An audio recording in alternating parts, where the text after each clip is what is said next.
Thanks for listening to the Women Emerging podcast.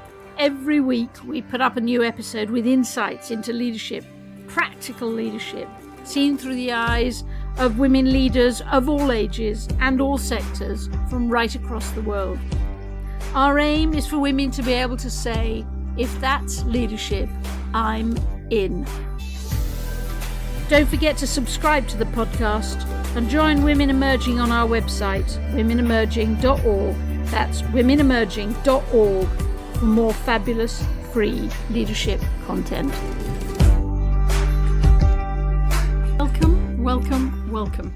Julia Middleton here, Women Emerging Director and your podcast host. Over the last 7 weeks, we have looked at 7 episodes, each one covering essence. One of the big revelations, one of the big ahas for us on the expedition, and I accept that this may seem obvious to you, but it was without doubt a big aha for us, was that if you want to become a better leader, you go on an expedition to become a better leader, there are sort of 2 parallel threads in your expedition. An expedition that is almost going inside ourselves to understand ourselves and therefore our essence, and an expedition to the outside world to find out how people lead well and lead well in different contexts. So for the last 7 episodes, we've been looking at our different bits of essence, and we've been volunteering up the bits that those of us on the expedition found when we started looking internally at our own essence. They're not an exhaustive list. There are 7 of them, and for other people there would be 8 or 9 or 10, or some of the 7 that we suggest may not resonate at all. But we did these 7 episodes in the hope that we invite, by illustrating our essences, we invite you to think about your own essence, and particularly look at your own essence in the context of how it influences how you lead. So at the end of these 7 episodes, which have covered the sacred, the body, nature, motherness, ancestors, trauma and education, I'm going to sit down with Mona. Because next week we move on. Next week we're going to talk more about, there's 4 episodes about energy. The other big aha for us on the expedition was that we were bored of the word leadership or leader, and we just loved the verb leading. And we deeply believe that leading is about creating energy. It's about creating, managing, being aware of, being responsible for energy. It's the production, the generating of energy. But more about that next week. For now, just to finish off these 7 episodes, Mona and I sat down and tried to pull some of the threads together and particularly highlight the moments that most spoke to us as our fellow members of the expedition spoke about their own essence. So, straight over to Mona.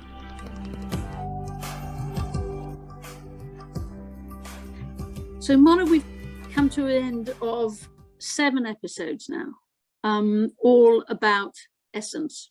And essence was something, I think that it was one of the big words that we came away from the expedition with, wasn't it? The word essence. Some people were trying to sort of pull it towards the word identity, but I think all of us felt that wasn't a big enough word for it.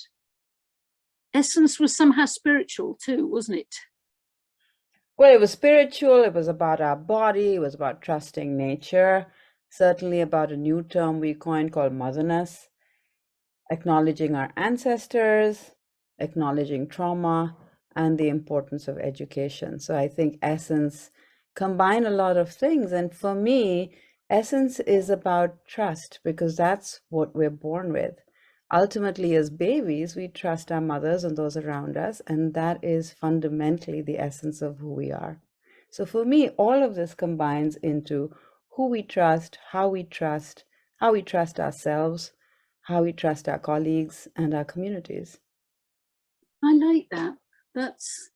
That's really, really helpful. And in a way, those 7 bits of essence, we just offered them up and said those were the ones that shouted to us. But for other people, they might agree with some of them or less or whatever, but they also might have other ones. And in fact, having spent so much time listening to beautiful music with Anna playing or others singing, for somebody else, the essence would be music. It doesn't happen to be for me, but for somebody else. So other people will have different bits in their essence, won't they?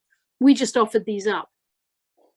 Yeah, and it's what our group of 24 shared. And, as you know, there are millions of women out there who could identify with some of it or come up with their own definition of essence. Absolutely. It's funny, looking back at those 7 episodes, there are some expressions I absolutely got. I endlessly use this expression, the infinite game, that Anne-Luce used during that nature episode. The concept that it's not about winning or losing, it's about perpetuating the game. And if the game stops, then we've all lost. I thought the infinite game was an expression that absolutely caught me. And Hinemo's, again, all the way through the expedition, Hinemo was reminding us about our ancestors. But in a funny way, during the podcast episode, she also reminded us that we will be the ancestors for future generations. So actually trying to think through what kind of ancestors we want to be remembered as, I thought was something that absolutely, yeah, absolutely. And I think Aisha talking about the reality is that everybody experiences a level of trauma, and that inevitably frames a lot of your leadership. And you've just got to get your head around that. That's been rather depressing for me, because I look back at lots of situations over the last 40 years where I've been leading, where I sort of think, oh, if I had a little bit more self-awareness, maybe I wouldn't have done it that way. Are there any bits of the Essence episodes that have stuck with you? Oh, so much, Julia. I think the piece about motherness, about how we build community, how we feel things and often don't say them, how we feel joy. And in what you're saying is the self-awareness piece. We all have that awareness within us. As I said, we're born seeking truth and seeking trust and intrinsically believing in it. But I think it's what we draw upon at different times in our lives, whether we're experiencing trauma or we're experiencing joy in being in nature. It's what we draw upon that is intrinsically and intuitively within us, and how we apply that to our everyday lives. Because at the end of it, of course, we all have essence. Of course, we have spirituality. We have all of it, but we have to apply it in a world that we live in, and the world that has many things that have been predefined. So the question is, do we live by those definitions? Do we change them? How aggressive can we be about changing them? And how will we be accepted when we do that? So it's all of those things combined that lead to us being much more self-aware, much more self-confident. And in some places, when you talk about leadership, it's being able to step into those places, even though you know you're going to be criticized or sometimes annihilated for saying those truths or speaking those truths, and still being brave enough to do it. Aparna was interesting, wasn't she? Because there was she refusing to talk about faith, and refusing and rejecting the word spirituality, and staying with the word sacred, but also really naming, I think, that a lot of women in the anger, I suppose, at what established faiths and religions, how the misogyny of those faiths means that sometimes a lot of women are quite blind to the reality that millions of women all over the world faith is absolutely central to their essence, and there's no point in denying it. I believe faith is essential to all of us, but it doesn't have to be faith that's bound in religion, or it doesn't have to be faith that's bound in the interpretation of religion, because, that's where the misogyny steps in. I refuse to believe that faith intrinsically is misogynistic. I think it's how it's interpreted and who it's interpreted by. But if you don't have faith, you can't do the work that we all step in to do, right? You can't do the work of coming into a place and fixing things that you see as unjust or incorrect or needing to be rethought, and bringing a new lens to it. Even what we're doing and imagining a future where women opt into leadership can't be done if we don't have faith in what we're sharing and what we're experiencing and talking about. In some ways, well, it's interesting, isn't it? Why did we choose the word essence, do you think? Because it is who we are. It is who at the core we are and what we stand for and how we show up as leaders in the world. At the end of the day, each one of us is in some ways, influenced by our families and the external world, but we're all born as very unique individual human beings. And it's unpacking what that means for each of us and how we show up in the world to lead the areas that we are uniquely destined in some ways to lead. And that is the essence of who we are. And it takes a long journey to unpack all of it in all its multitude of manifestations. But once we do, then we realize that the world can be a very different place. Yeah. Yeah. I absolutely love that in every single one of the episodes, the last 7 episodes about essence, nobody's ever bothered to have a go at men for how they lead, which I get you get bored of it, but bored of it to some extent because we are trying to break away from how men lead. But yes, this is trying to do something slightly different, isn't it? I think men have to be included in these conversations. Men have inherited a system that was created that we blindly followed, men and women, frankly, blindly followed, that had its essence in patriarchy, in colonialism, in lots of systems that didn't work then and don't work now. But men have been somewhat victimized as blindly following these systems. And I choose to say that maybe they did because that's what they defined as success. And that's what the definition of success has meant for them to do. But in honesty, after the past 3 years of being in a pandemic and being just so much more exposed in many ways, men also are looking for something different. They don't want to follow the same old rules. And I think most of the men I speak to, with a few exceptions of people who want to really be power grabbing and hungry about that, want to include women in setting the new rules and want to be inclusive of families and communities and understanding that, it's a big burden on one gender to figure it all out. Men have never been allowed or encouraged, shall I say, to explore their own essence. Men have always been taught that success is a formula. It's a formula related to making money. It's a formula to providing well-being for families. And it's a straight path. So you're really not allowed to deviate. You have to stick with it, stiff upper lip, chin up, do it whether you like it or hate it.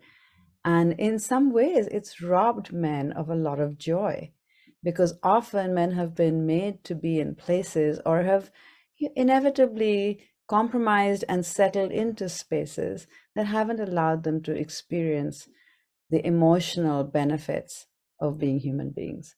And we know that that is a reason why men have shorter lives than women, because they hold a lot of stress within them that causes them to live less longer than we do.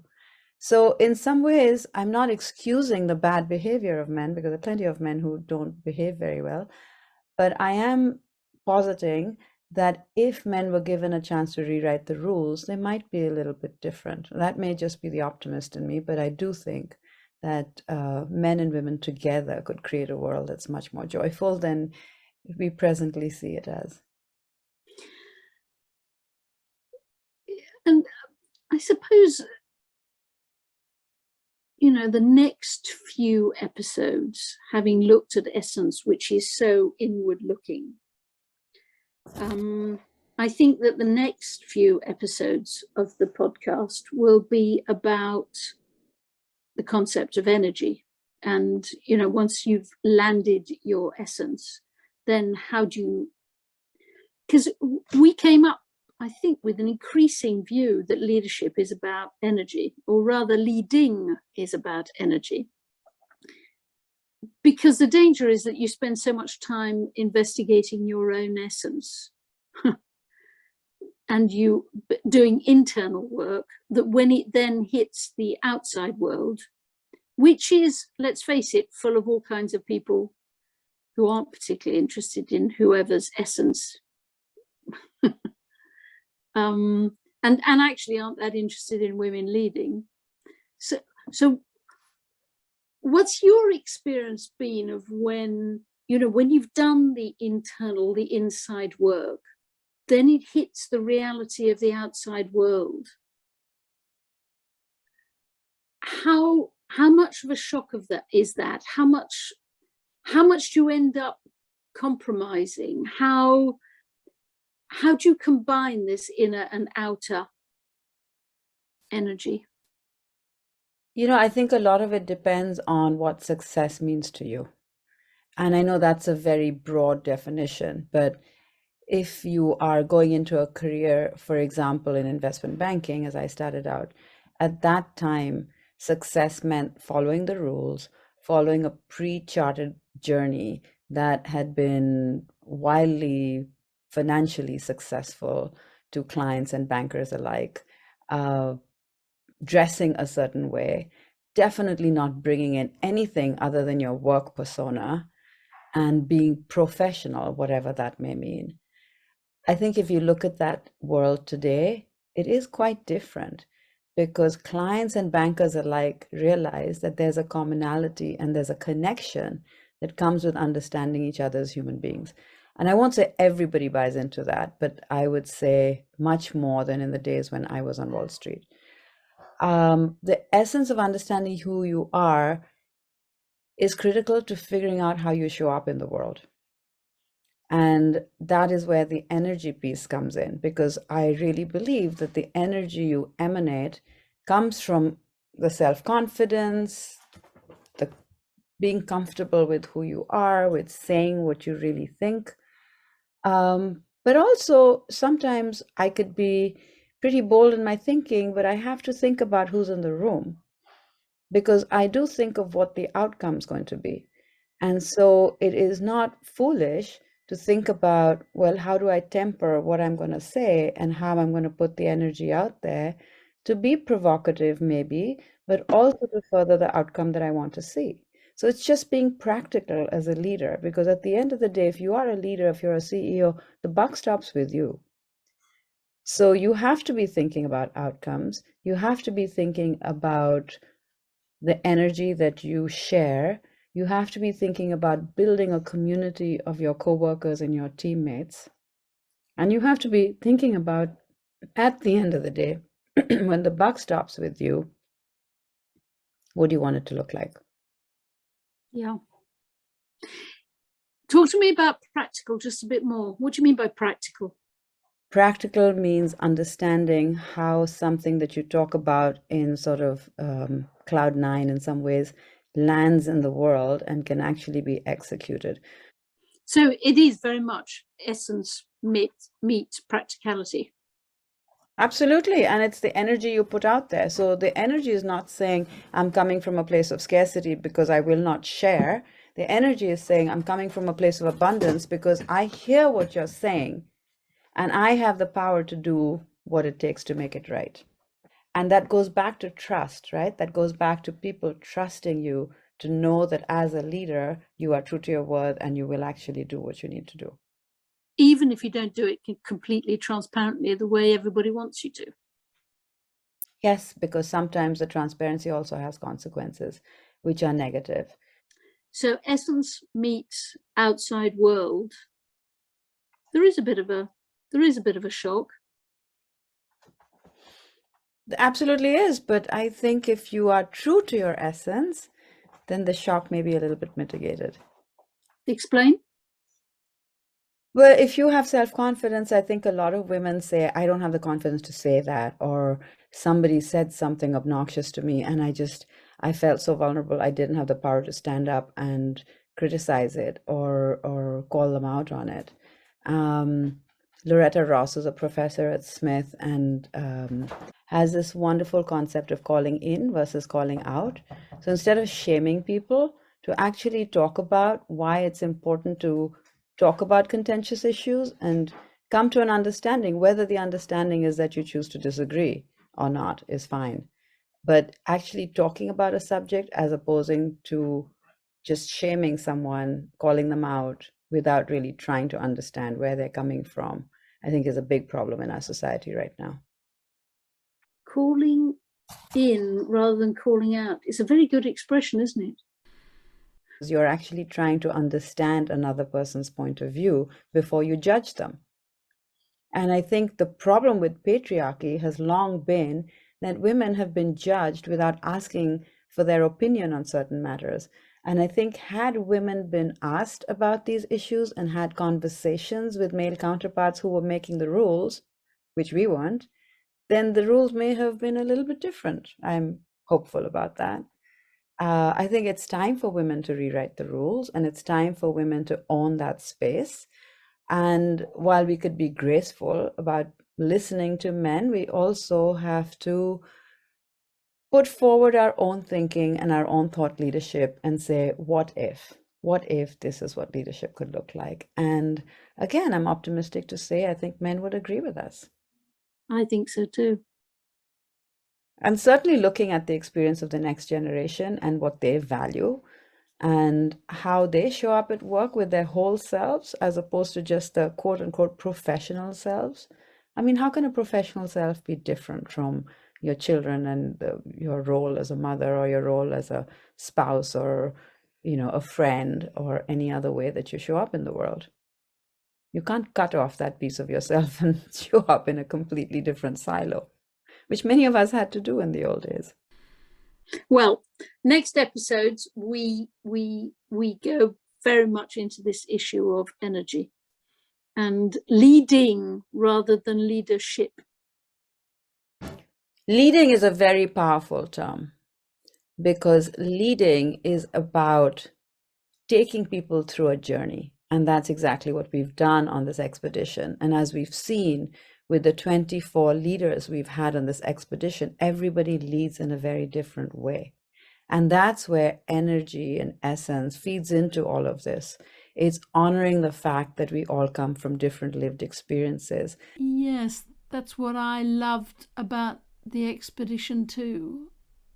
I loved that we were all so different, but also the same, all with very different lived experiences and lives at the moment, and no doubt in the future. And it definitely confirmed the aha for all of us that there is no one way to lead, that the simple solutions and the simple definitions of leadership almost do it a disservice. We did reframe our thinking, that instead of going on an expedition to find an approach to leadership that resonates with women, an approach, we came back thinking we found a map that helps other people go on their own expedition and find their own way to lead and what works for them in leadership. But Mona, just before we end this episode, I've heard you over the months often talk about words that you would love to banish that are associated with leadership. Just catch me up on your latest list. In the professional world, traditionally, we've talked about going up a ladder. The reality is none of us goes up a ladder. All of us goes around and about and finds our own path to success and leadership. So we need to redefine and rework some of the words that we use in how we define leadership. Because any of us who goes straight up a ladder hasn't had the depth of experience or the depth of listening and learning and speaking our truths. so that we can experience breaks in the road, forks in the road, parts in the road that we should have taken, would have taken, which could have led us somewhere else. So I really think going up the ladder is a visual that we need to disentangle. So we're going to banish the word ladder. What are the other words that would be good to banish? What are the words good to banish? Let's think about it. Power over. Yep. I would rather have power with. Yep. I would say winner. Because in this journey of leadership, there is not one winner.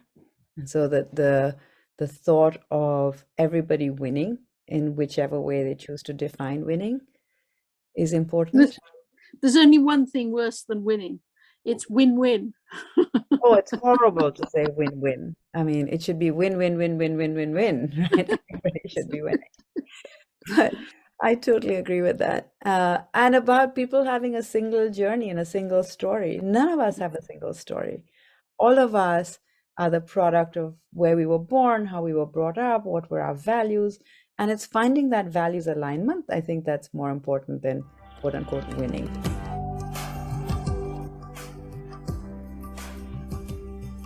So I got my list. We don't like ladders, totally agree. We don't like power, bingo, agree. Winners, winners. Sometimes you can't win, totally agree. And if all you want to do is win, then there's a problem. If you go back to that infinite game concept. And then the single story. Yeah, there is no one way to lead. There are many ways to lead, and we all have to find our own way. Can I add to your list, Mona, the word harness? It's been one that I've hated for many years, the amount of time people talk about harnessing talent, and particularly when they talk about harnessing the talent of young people. I always try to get in there quickly as soon as the word is used and remind people what a harness looks like and what it feels like. It's a big piece of leather that you strap around an animal's neck, either to force it to do something that it doesn't want to do, or to stop it from doing something that it does want to do. The last thing on earth we should be doing as leaders is harnessing. Drop that word. So thank you, Mona. That was really, really helpful. Next week is the first of the energy episodes.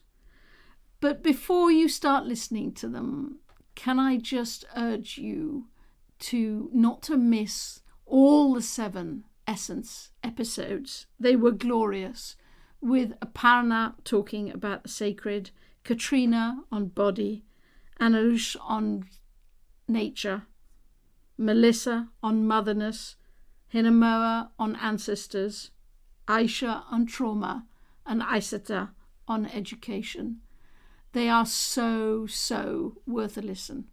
In the meantime, talk next week, sending lots and lots of love. It's spring here in the UK, my favourite time of the year. And every morning I wake to the dawn chorus of the birds. It's the most beautiful piece of spring. So send you much love, Julia. To become part of our movement and share your thinking with us, subscribe to the podcast and join the Women Emerging group on our website at womenemerging.org. We love all of the messages you send us. Keep them coming.